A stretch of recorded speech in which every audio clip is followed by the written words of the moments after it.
Ay, wala na ito. Dito sa mundo, ito talaga yung totoo.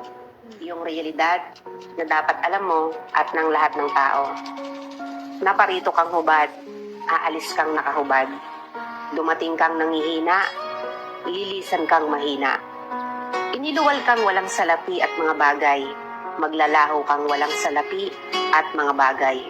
Ang una mong paligo, may naghugas sa iyo. Ang huli mong paligo, may maghuhugas sa iyo. Ito ang buhay. Kaya bakit labis ang mali siya, ang inggit, ang pagkamuhi, ang galit at pagkamakasarili. Maging mabait sa lahat at gumawa ng kabutihan. May hangganan ng oras natin sa mundo. Huwag sayangin sa walang kabuluhang bagay. Manalangin at higit sa lahat, huwag na huwag nating sasambahin ng pera.